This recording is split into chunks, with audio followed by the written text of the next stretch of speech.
Hello and welcome to the Late Life Lesbian. On my channel, I discuss and share my own story and journey and process of realizing that I was in fact a lesbian while with a man, and I now also help provide support and resources for other women on this journey. And today I am interviewing Suzette Mullen, who is the author of The Only Way Through Is Out. She is a late life lesbian herself and shares her story in her book. And so today we are going to have a chat.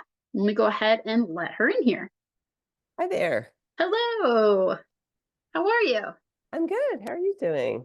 Good. Thank you for doing this. So I kind of, right Sure. before I let you in, just did a little intro, shared your name, your book, and that we were just going to kind of have a chat about your story and just all of that. So Sounds welcome. great. Thank you. Yeah. Thank you so much. Yeah.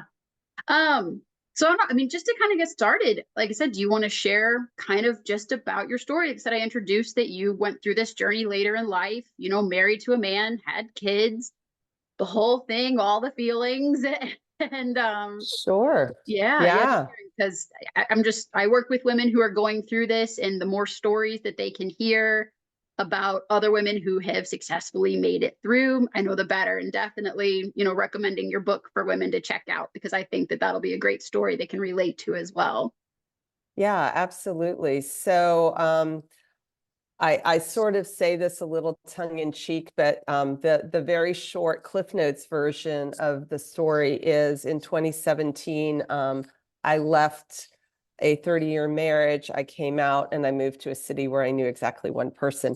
That's the very short version.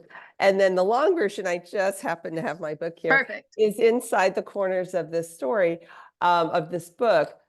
But all kidding aside, I when I was in my early 50s, I have two young adult sons. I was in a marriage to a man. I had a very nice life. And our youngest child was going off to college. So our nest was empty. And my husband and I were really in a very intentional discernment period about what we wanted our next chapter to look like. And as I've said on a number of interviews, spoiler alert, there were some surprises that we had not anticipated at all. Um, I was I was restless throughout much of my marriage, even though on the surface it was a very, very nice marriage and a very nice life. And there were a lot of good things about it, which is part of why it was so difficult to make a change. And I Hmm. know that's a story that um, at least some people in your audience can definitely relate to. Yeah, I that have was a my story. yeah, Yeah, it was. yeah.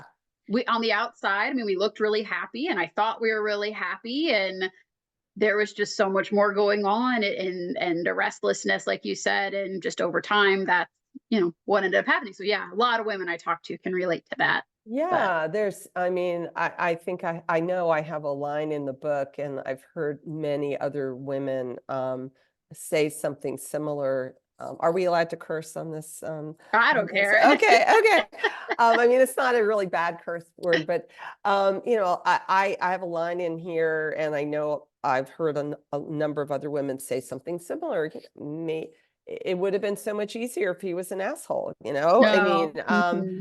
and but he wasn't and he isn't. And so in my in back to sort of the high level of the story, Yeah. in my early 50s, the nest is empty. I'm really I want to live my next chapter differently. And so I think that my struggle is about my professional journey, and really that I haven't really leaned in or found the thing I was meant to do. And Hmm. so I I've always been writing, and I make a decision that this is the thing. I'm going to really claim my identity as a writer. And I begin writing a memoir about the professional journey. And in the course of writing that memoir, this other story emerged, which was the story about a very intense friendship I had with a female friend that had been my older son's kindergarten teacher. So at this Mm, point, I'm in my mid-50s, and my sons are in their 20s, and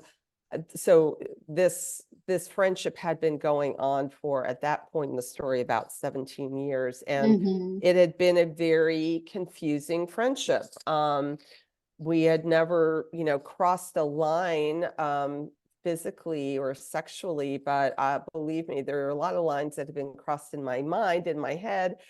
And I was on the, this is another thing I think is very common for women who are coming coming out later in life or questioning their sexuality, is that we're living this other life in our head, but we haven't perhaps had an actual experience out in the real world. And we start questioning, is it something that's just all in our head? Is this something that everybody thinks about? All of those are you things. Is this bored? Is this a right? midlife crisis? Am I Yeah, just like too content in my marriage, and so I'm sure. seeking something? Yeah, yeah. Yeah, is Mhm, this really real? And all of those things. And there are all these feelings and thoughts that most of us, at least, in my generation, and I don't know if it's different now, but most of us, these are not things that we really speak about out loud. mhm, mhm, And so we keep them in. And then, so this story emerged as I was writing about a different story, and I finally could see something that I hadn't seen before, which was that I had been in love with this friend. mhm. And I still was. At that point, I didn't I didn't immediately jump to, oh, I'm a lesbian, and Yeah. oh, I'm going to now leave my marriage. I mean, that realization about that friendship was what set in motion the journey to really discover what was true for me. Mhm, And then once I had more clarity on that, what, if anything, was I going to do about it? Because mhm, we can, of course, come to a realization at midlife about our sexual identity, and not necessarily change our lives. I mean, we get mhm. that's a decision that we get to make. And when people read the book, they will see it was not an easy decision for me. I really wanted to put the genie back in the bottle in the beginning So many women because, do. Yeah. yeah, I didn't want to leave my life. I Mhm, I I didn't want to leave it, and I tried really, really hard to see, and my husband did too. He was like, "So what if you're gay?" I mean, he mhm, said he didn't care, as long as, he still wanted to stay married. And in my marriage, I know other people have different types of marriages, but in my marriage, there was no room for, exploration of any kind outside the marriage. mhm. And so for me, it was a black or white decision. Yeah. Yeah. I can relate to a lot of that, and I think everything that you share, I have so many, like, follow-ups I wanna talk about with Yeah, for that, but, sure. yeah, so and I have to remember everything that you said too, Yeah. but, I like the idea too. Let's kinda go back to, you met this woman, and I feel like, I don't know if you've heard this term or talked about before, I feel like a lot of women have, like, a catalyst, Oh, yeah. somebody, whether it's a relationship or whether it's just one person, and they often, it's what sort of sparks these feelings and sort of this, "Wait a second, I think there might be more there." So would you kinda say that's what this person was? And Oh, yes, absolutely. In the book, I call her Renee. That's not her real Mhm, name, but I call her Renee, and absolutely she was my catalyst. Of course, at the time I didn't have language for that. yeah, And I mean, it took me a long time to even understand, as I mentioned, what was really going on in terms of, at least on my end of the mhm, friendship. Um, but then when I kind of emerged into understanding a little bit more about what coming out later in life is, and I did find a Facebook group that I was very that was a big support for me, and I talk about that group in the book also. that was when I first learned the term catalyst. And Mm-hmm. absolutely, she was a catalyst. I mean, of course, as I looked back on my life when I was really trying to understand what was true for me, I could see that there had been other um, attractions, but no other attractions that were like this. And Yeah. so absolutely Renee was my catalyst for sure. Yeah. No doubt Now, about it. did you go through the process of thinking maybe it's just this one woman too, and then Oh, yeah. yes. Oh, yes. Oh, yes. Yes. The progression first. What's really true about this? Okay. Uh-huh. Yeah. All right. This is true. Yeah, I'm in love with her. Yes, I'm attracted to her. Yes. But Mm-hmm. maybe it's just her. Mm-hmm. And I don't want to give too much away about in the book, Yeah, yeah. but what I can share, and let me just got a little tickle. So I'm going to Oh, mute. you're good. I have So you water over can here too. what I can share is that I I didn't really ever see a path forward with her. Mm-hmm. Um, and so there was a certain early on a certain sense of relief that in the kind of thinking, well, maybe it is just her, because Mm-hmm. I didn't see a path that she would, So jump like you away two from would her. just be together and live happily ever after and oh, To yeah. a little cottage in the Yeah. woods and all that I thought was extremely unlikely. So there the idea that this could be true, but maybe it's just her, was Mm-hmm. initially a sense of relief. And then the unfolding clarity, and there's a conversation I have and that I share in the book that um, makes it very clear to me that it is not just her. Mm-hmm. And then, there's piles of evidence. So the reader, what's kind of fun, so this is a little nerdy writerly stuff, but one of the fun things when you're the writer is that you're planting all these bread, or you're dropping, not planting, you're Breadcrumbs. Yeah. dropping all these breadcrumbs that the reader is like, oh yeah, Oh yeah. she's so totally a lesbian. When is she going to actually acknowledge that and figure that out? So planting all the, I don't know, I keep mixing my Breadcrumbs. metaphors, Yeah. dropping breadcrumbs, and which are my looking back on the past of Mm-hmm. seeing all this evidence that for years want to deny. Mm-hmm. Um, so yes, I absolutely went through, maybe it's just her. Then it was, no, it's not just her. But then it was still, okay, can I stay in the life I have? Can I stay in my marriage, my very nice life? Can I avoid hurting the other people in my life? And can I live with this longing that I now know is not going away? Mm-hmm. The genie is out of the bottle. It's not, I can't put it back in. It's not going away. And am I willing to live the rest of my days without knowing this part of me? And that Mm-hmm. was really ultimately the decision I was faced with. Yeah. Yeah. I like your analogy. I've talked about that too. I feel like once we sort of open this up, like so many women try, they go through that phase of trying to stuff it back inside. And I made a video at one point, like an analogy of it's kind of like when you get one of those memory foam pillows that's like shrink wrapped and it's like you cut it open and like there's no way it's ever going back in the box it came in. Like it's out Yeah. there and there you can try as hard as you want, but it's nearly impossible to stuff it all back inside. And I usually feel like that just grows over time. I've talked to some women who really fight it for a long time, but like you said, like the happiness, I've seen women struggle with mental, emotional, even physical health issues because it's really weighing on them. And it's hard. It's really, really hard to make that decision because there's so much fear of what if I do blow up this life to live this other life and it's not everything, we were always taught the grass isn't greener on the other side.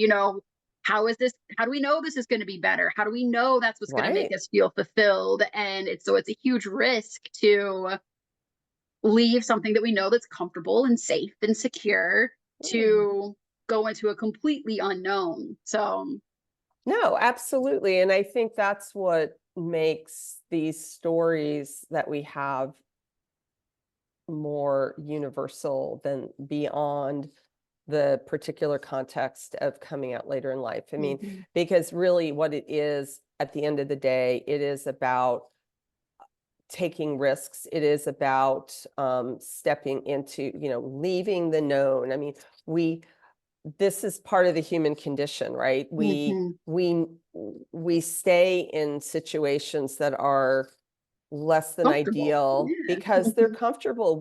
And predictable. We know We're what to expect. we Yeah.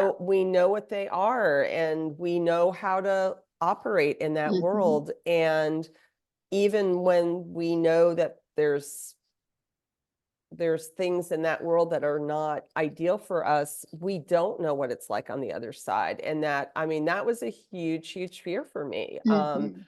I had been with my husband. I mean, we started dating when I was 22. I mean, Mhm. so we grew up together and we had been Yeah. married for 30 years, and I had never adulted. I mean, let alone, living out in the world as a lesbian. I mean, I had never adulted on my own. I had had a Yeah. really solid partner for all of those years, and it was really scary. I don't know if you so my, I'll just my book, I love the book cover that they I do too. ultimately Uh-huh. designed for me. And, so the title is The Only Way Through Is Out, but they've got safe, comfortable, expected that's crossed out. And that, Mhm. I saw that, I was like, "Oh, this was great." Yeah. yeah, Yeah. yeah. Whoever came up with that, that was a great way to Yeah, put it.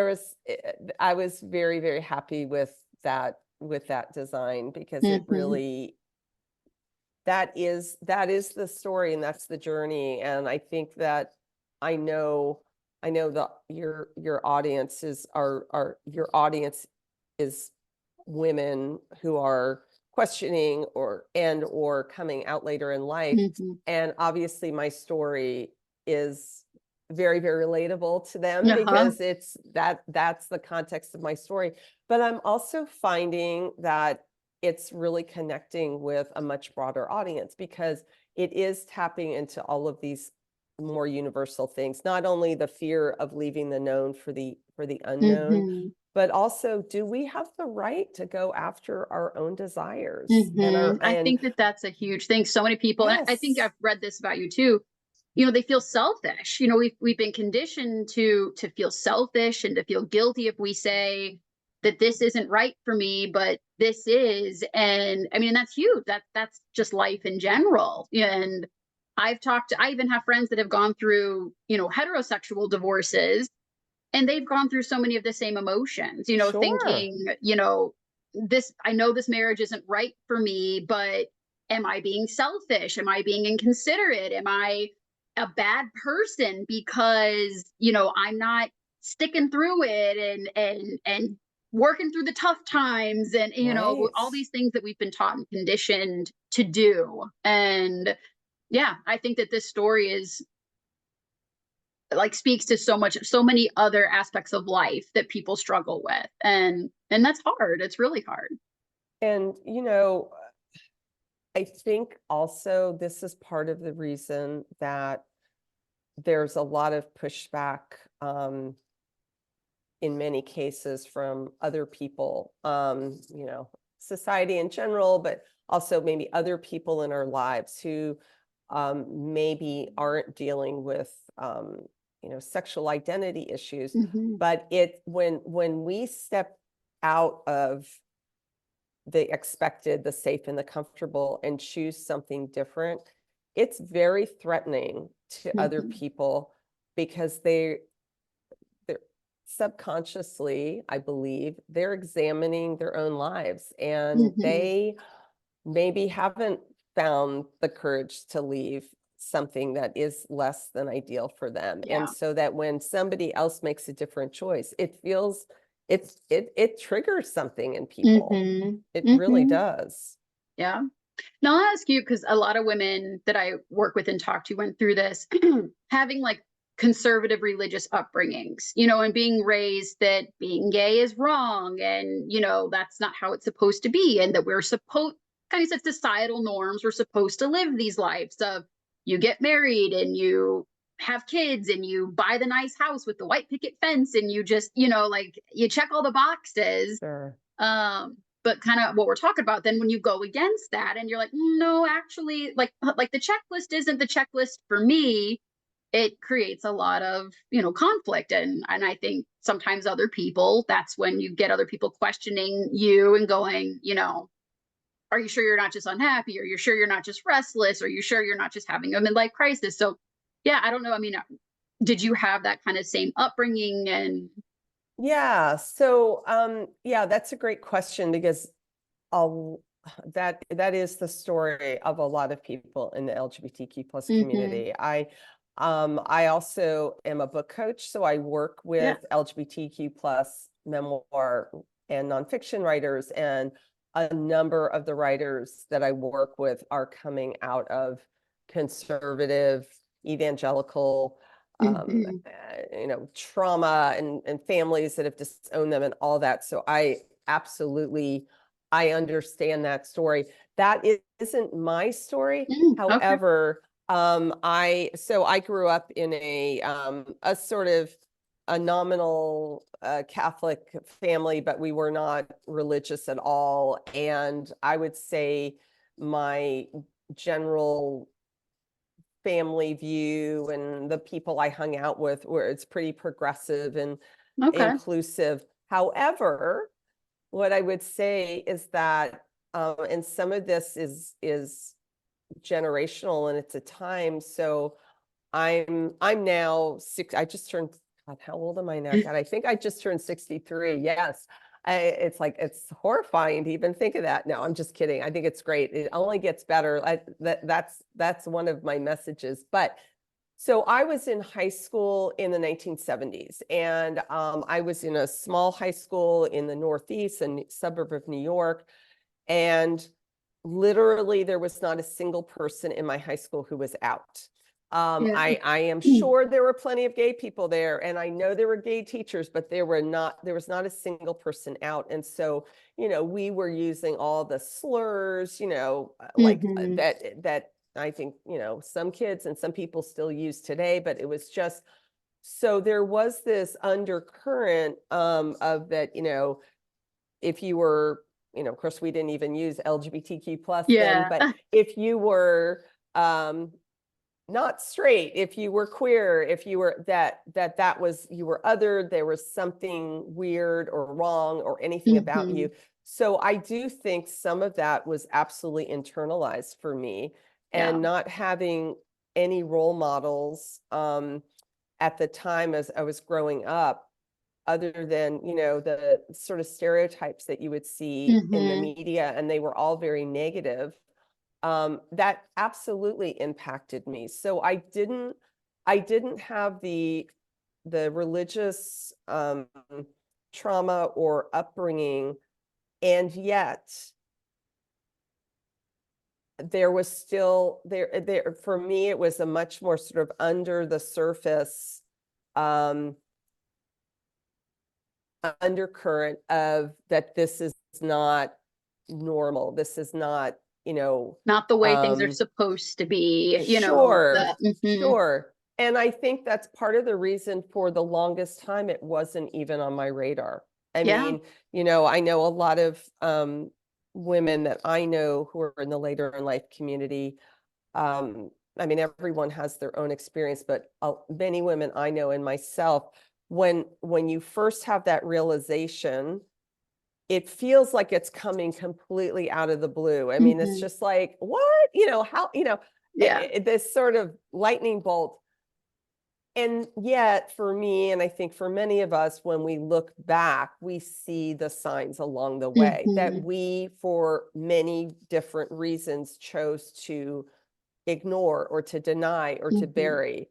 And I think kind of what you said too of, it was stuff that wasn't necessarily talked about. You might think things in your head, but you never really talked about it. So I think even for me, it's like, oh, a lot of times I thought every woman must just feel this way. This just must Sure. be, but we just don't talk about it. But we all must have these thoughts. We all must have feelings. This just must be what it's like to be a girl. But again, you don't have anything to really compare it to at the time. So you don't know, like, you don't know any better. I, I, one of the many, one of the many things that kept me in denial, and I wonder if Oop. was a relatively young. Oh, hey, I don't know if you can hear me. It's freezing for a second. Me- Oh, Oh, yeah, I can hear you. Are you there? okay. It froze for Yeah. just a second. Oh, So okay. you said Sorry. Yeah. that's okay. No, So no. One of the things that kept you in denial. Yeah. yeah, so when I had young children, Mm, and I'd sit around with the other moms while the kids were in the playground, and we'd talk, and everyone was just like so exhausted, and everyone was like, oh my gosh, my husband, all he wants to have sex all the time, yeah. and nobody wanted to have sex, nobody. And and kind of having that whole narrative, like Hmm. nobody wants to have sex with their Yeah. husbands, Like that's normal. Uh and huh. so that's normal. And I mean, I don't know if that is actually true, but that was certainly, and maybe it was just around the time when we were all exhausted young mothers, but Hmm. that was also part of the messaging. It was like, Hmm. my lack of interest in sex is like, oh, well, But that's other women feel the normal. same way. So I must be Exactly. normal. That doesn't mean anything. Yeah. Yeah. Exactly, Uh huh. exactly. Yeah. And yeah, and all of the, I had this crush on, which I on a female high school teacher, which I mean, I'm now calling it a crush, but Yeah. that wasn't language that I would have used then. And another thing, like, well, don't lots of girls have crushes on their female teachers, and at one point I did say that to a therapist. This is later on in the journey, Hmm.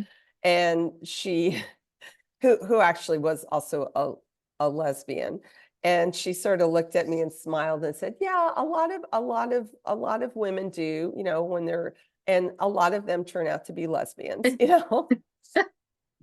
So Yeah. again, I think there is so much that, because there's so many things we don't talk about, Hmm. um, we we don't have language for it, and we also don't know what is typical or quote unquote normal, and so we're living these lives in our head, and we're living these other lives out in the world. At least Hmm. that was my experience. I think a lot of women feel that way too, sort of. And this is what I would say for me has made the biggest difference. It often feels like there's two versions of yourself, the one that is sort of like existing in your head with the thoughts and the feelings and sort of where some of like your true self lies, but then the other part that's sort of showing up in the world as, the way you're sort of supposed to, the happy family and, the married couple with the kids and the family. And for me, when I came out, it's like I know, like I just became one rather than feeling like there was these two separate parts of me. It's just like it all came together to be one, and there is no more this sort of inner turmoil or back and forth or so. Yeah, and I think that that's a lot of them that finally do go through this realize like, oh, like I just get to be me, like I get to show up as me, get to be me. There is no more of this sort of hiding back and forth. So yeah, and I was going to ask how you felt, like how you feel now too after Yeah, going through yeah. this and what this has been like for you. Absolutely, that is my experience. What I would say is that, I mean, I'm living a completely different life. It's still life, there's still good things that happen and bad things that happen, and it's life. But the thing that's really, a number of things are different. One is that inner restlessness that Mm. I felt for so long, that is gone. I do feel at ease in my own skin. I do feel that I'm living the life that I was meant to live. And one of the things that's been really cool for me is that, what I mentioned early on, that I thought my big struggle was finding professional purpose. Mm, mhm, And I mean, I have now found professional purpose, and I feel like when I was out of alignment personally, and I wasn't I think that was holding me back from being in alignment and being able to step into an authentic professional identity. And so it feels really fantastic to have to really be in alignment with mhm, all the parts, to be integrated. And I mean, I finally feel like, yes, I found the work I was meant to do. I'm a writer, and I'm helping other people write their stories, and I'm living a life that feels grounded and authentic. And like I said, there's some days that, I mean, I'm now married to a woman, and there's some days where that's fantastic. And then, we're a couple with a relationship, yeah, and it isn't about that there's this perfect happily ever after, but what it is about really, there is a cost to authenticity for sure. And I mean, mhm, those of us, especially for those of us coming out later in life, because we've mhm, we've built we have these whole lives we've built, and but there's joy on the other side for sure. yeah, yeah, how you described it, I always say, I don't think I've ever felt this level of peace and contentment. There was, like you said, you feel like settled, and I can feel that very much so too. There's just a peace that I really didn't know existed. Like I thought I was at peace and I thought I was content. But after going through all of this, I'm like, wow, like this is a almost undescribable feeling of true peace and contentment with who I am in this world and in this life. So Yeah, yeah. it's exhausting, Hmm. frankly, to be always searching, Yeah. oh, that's how I felt, that restlessness, and always just searching, and not really knowing what I was searching for. And it's lovely to be able to put that down, Hmm. to put that struggle down. It absolutely is. Yeah. So now also tell me a little bit about where you're at with your ex-husband and your kids and Sure, what that process was like for them. If yeah, bits that you can share. Because I know that's a sure. huge, huge struggle many women go through. How can I have this great friend. I've known this person for, however many years. We have kids. What are my kids going to think? How are they going to feel? What if they don't want to be around me? What if they don't accept me? So, Sure, yeah, anything that you sure. can share about that in your experience. Yeah, yeah, absolutely.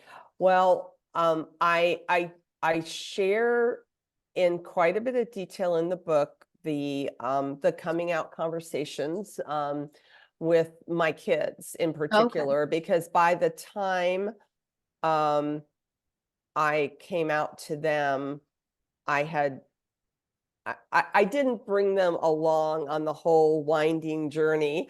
Um, they really got brought into the story once their father and I had Mm, separate, we're separating, and we're on our way to divorce. So it was kind of a 1-2 punch. yeah. And they, I mean, I will say they both reacted in a very, very loving way. Mhm. I think divorce is, the whole divorce is much harder than the fact that their mother, now identifies as a lesbian. It's Yeah. more that the family life that they knew is going to be different. They're amazing. They have been fantastic. My where I'm 7 years now on the other side of Mhm.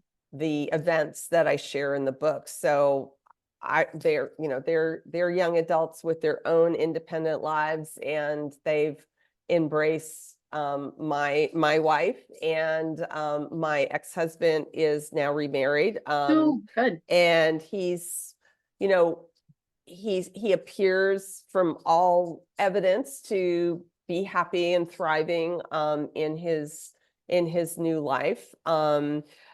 We're What I would say is that we're very amicable.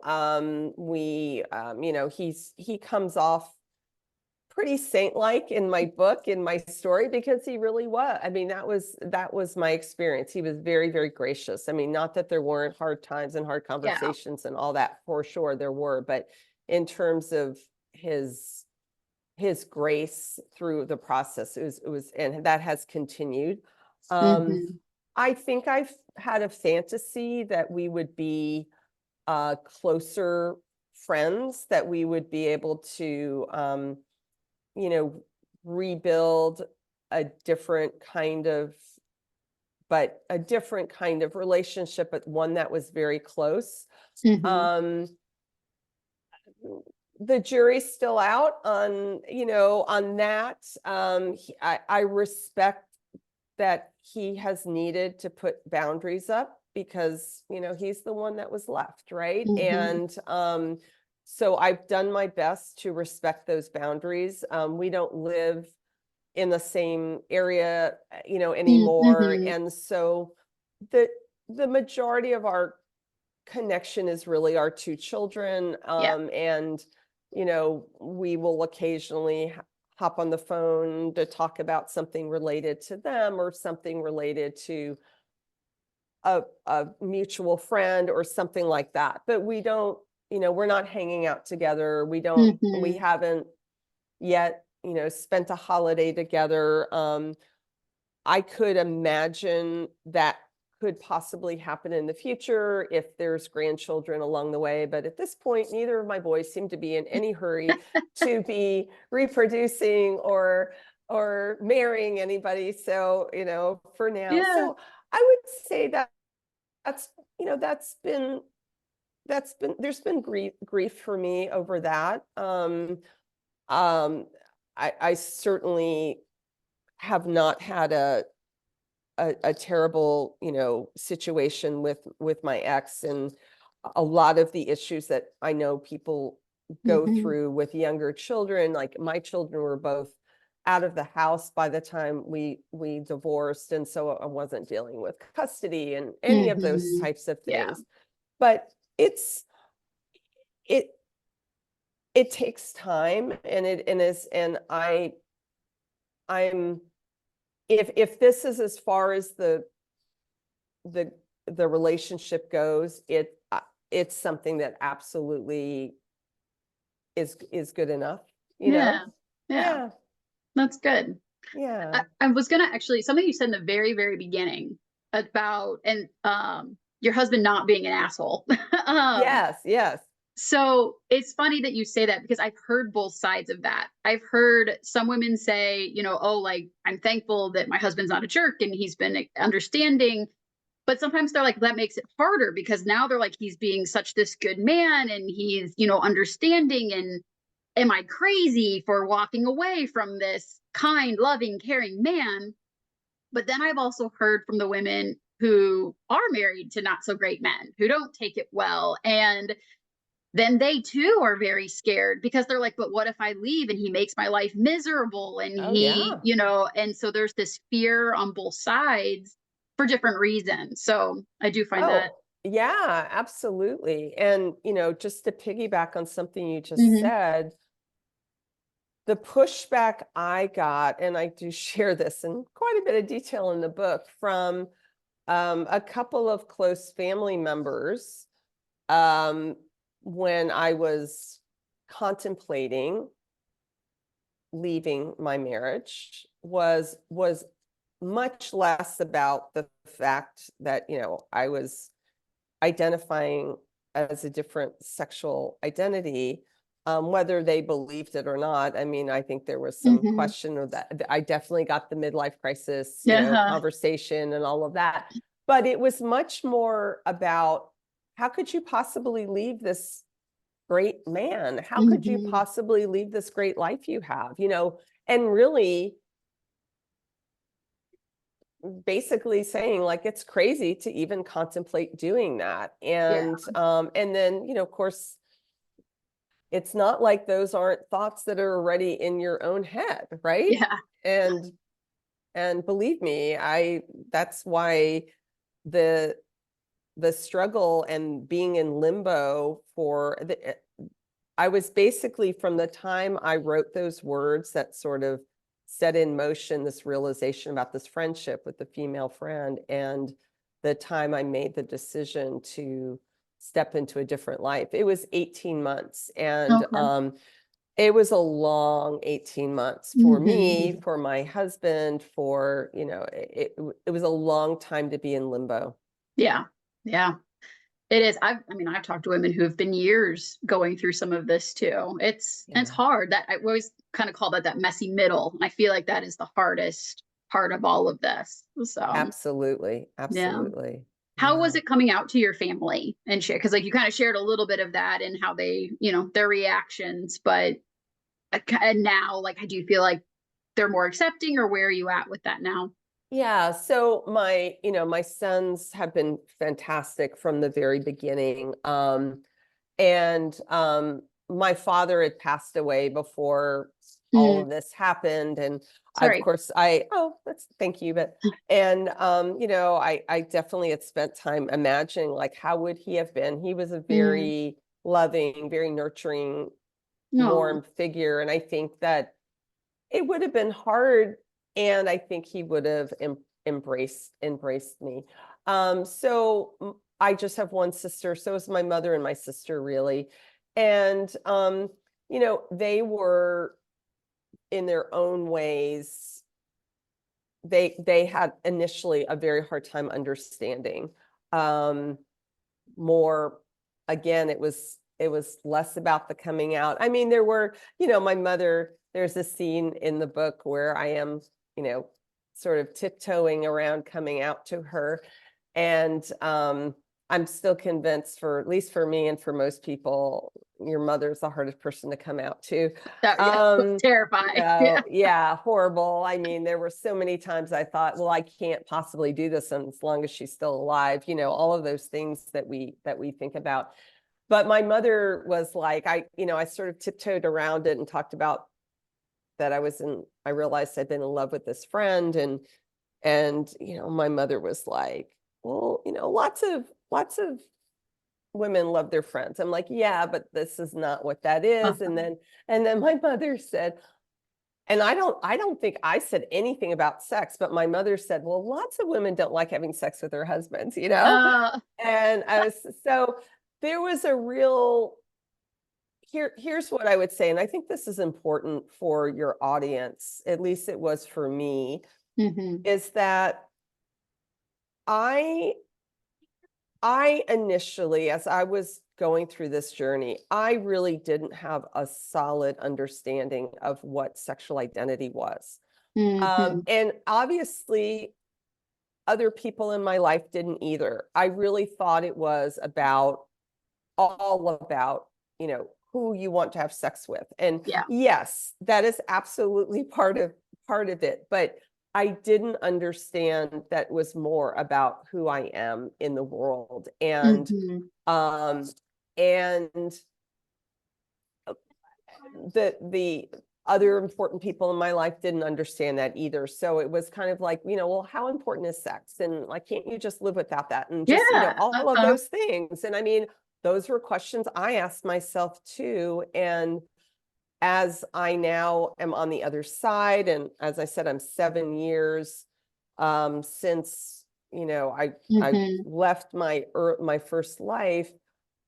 I, I've, had a crash course in living in the world as somebody as part of the LGBTQ plus community, and that it isn't just about, who I'm attracted to sexually.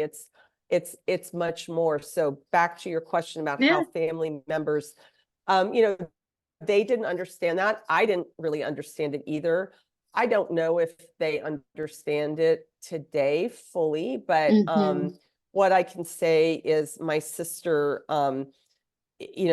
today I have a very nice relationship with my sister. Good. It was, there were some really hard times and to get there, but she's been very supportive. And Good. our mother is 89 and is, Mm, in failing health, both physically and mentally. So, she was never hateful about it or anything like that, but I think she just didn't really get it. And, yeah. and she's not in a capacity now to get it. And that's okay. And Hmm. yeah, so that's kind of, my family's kind of small. Yeah. I mean, I have extended family and everybody there was just like, yeah, it's great. Oh, good. Yeah. Yeah. Good. Yeah. I think that I tell people a lot of times it takes time. I think that, like you said, your whole process was an 18-month journey of like from realization to coming out. And, some people are really great that they're just like, oh, okay, great. I'm happy for you. You do you.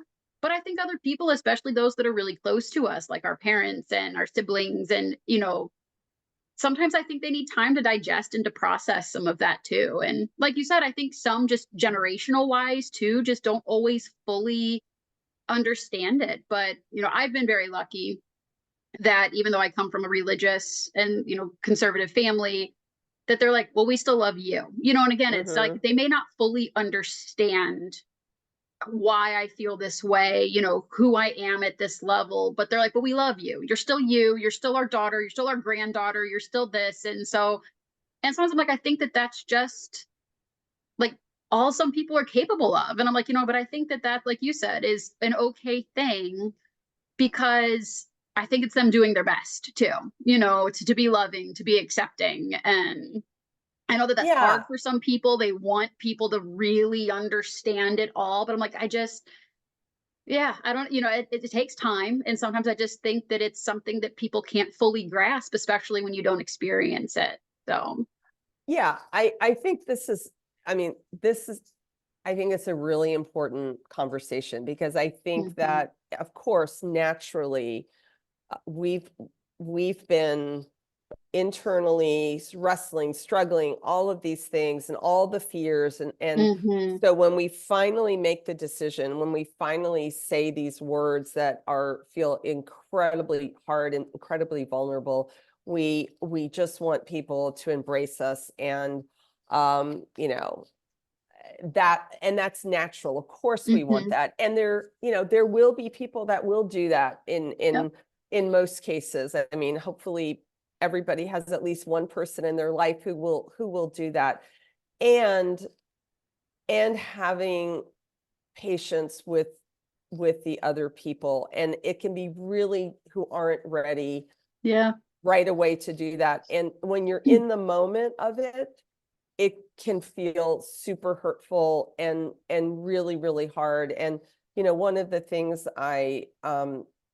one of the beauties of writing a book, a memoir, is that you you have some distance from the actual events and you have some perspective. And mhm, so, example, I share, several hard conversations, particularly with my sister in here. And then I'm also able to share, how I felt at the moment when those mm, conversations were mhm, happening, but then the perspective I can now offer, that I can yeah, understand that the other people in your life are also on a journey.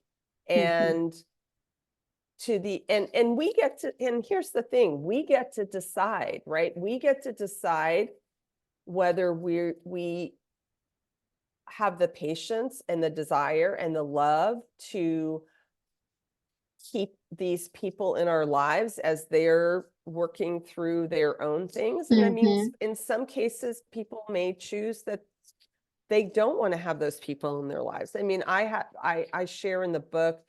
Fortunately, I was lucky. I didn't have a whole lot of this, but I had a couple of instances with friends that weren't like, super, super inner circle friends, but they were mhm, friends who said less than supportive comments. Let's yeah, just put it that way. yeah, And one of them was a religious based comment.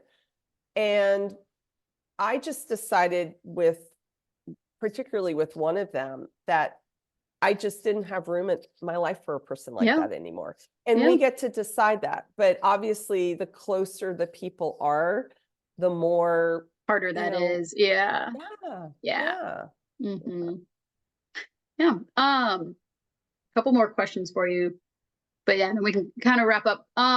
Any advice you would give to women going through this? You know, like you said, you're 7 years past this.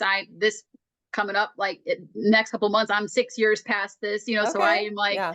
you know, it gets so much better. It takes time. It can be great, you know, but from your experience and your perspective, you know, any regrets that you've had or any advice that you would give? Sure. Okay. So, I'm writing these things down. So let's first talk about just regrets. I don't think I have any regrets, which is actually kind of revolutionary for me to say, because when after I made the decision, there were some very hard times ahead. Yeah. And I initially I misinterpreted those hard times. I misinterpreted them as evidence that I had made this huge mistake. I Mm-hmm. think that, not that I thought everything was just going to be perfect on the other side, but I had some very, very dark and hard times ahead, and some of which are in this book. And so I guess that also sort of ties into advice, is that if and when there are hard times ahead, um, that's part of the process. It's for me, I finally recognized that it was part of a grieving process. I mean, Yeah. you're Yeah. leaving, there's loss here. You're leaving Hmm. behind something. And in many cases, certainly in my case, there's a lot of good things that you're leaving behind. Yeah. And so I guess some advice would be, don't take that necessarily as evidence that you've made the wrong choice. Hmm. There may be hard times ahead, and there is joy on the other side. And I mean, the two pieces of advice that I consistently give are not revolutionary, but I think that they're really both important, and they complement each other. One is that learn to listen to what's inside yourself. Hmm. I wanted other people to tell me what the right thing to do was. I was just constantly asking, because I didn't trust what was inside myself. So Yeah. find the quiet, block out, find a way to block out the other noise and the other voices, and to listen to yourself. No one else can Hmm. answer this question for you. And at the same time, the sort of complementary piece of advice is to find your people. I Yeah. mean, I initially found my people through an online Facebook support group, and I mean, they play a big role in the story I tell, and The Only Way Through Is Out. And I literally do not know where I would be today without them. Hmm. And then, some of them have become in real life friends. Yeah. And you do need your people, because this is a hard journey, and you Hmm. don't want to do it alone. Yeah. Yeah. That's pretty much the whole reason I started doing what I do. You know, when I was going through this whole thing started for me just by sharing my story on YouTube. You know, Mm, I just thought, you know, I can't be the only person in the world going through this. I felt really alone and I felt really hmm. isolated, but I was like, there has to be other people going through this. And so I started sharing.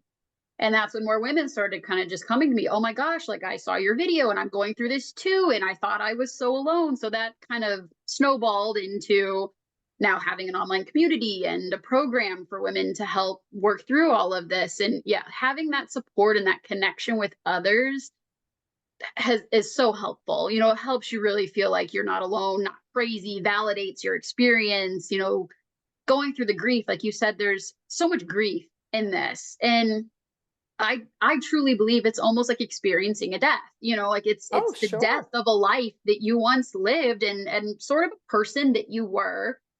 But there's so, like you said, so much joy on the other side of that too. So, and I think what you've talked about, there are hard times, and there's certain times that I think are triggering for people. Hmm.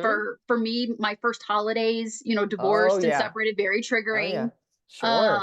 And it makes you think like, wow, like why am I? And my situation was even good, and I'm like, why am I sad? Why am I bothered? This is a good thing, but it's grief, and our grief gets triggered. And again, it didn't mean it was the wrong decision; just meant I was sad, And I think that, Yeah, yeah. absolutely. And I think there's a whole it's so important to have other people, other women in this situation to be able to share those feelings with, Hmm. because when you are the person who made the choice to leave a marriage, it is very, very hard to talk about your grief about Yeah. leaving a marriage with other Because then you people. feel guilty for You you're like, feel I brought like, this on myself, so right, why should you I feel feel bad? like you Yeah. can't, not only, yes, you feel that, and you also feel like you don't have you don't have the right to Yeah. share those feelings. And it's a very lonely place to be. And just back to circling back to community Yeah. for a second, and I think it's so great, the work you're doing and the Thank you. community you're building. I think for many of us, we live these largely, if not exclusively, heterosexual lives, and Hmm. we did feel very alone, because I mean, I didn't know a single other person that was going through this. And I Yeah. think that, now that seems ludicrous, right? Like Uh-huh. there's Facebook groups with 5,000 people in it, and there's, and there's all, but We've just when, met people locally, like randomly have right, met other couples that, yeah. right, Hmm. right. And it is so, it is such a hard place to be when you don't have community and you feel like you're the only person going through. Yeah. So I'm uh, there is such a need, and I'm glad that that's part of you're filling that need. Thank you. Thank you. Well, this has been so great to talk to you. We'll kind of wrap up. Do you want to share like where people can find your book, and even some more Sure. about like your coaching or some of the other things that you're doing, in case anybody Yeah, watching this is for like, oh, sure. I'd like to tell my story or anything. Yeah, So for yeah. sure. So I'll just, I always have my little prop nearby. I'll Yeah. just hold it up again.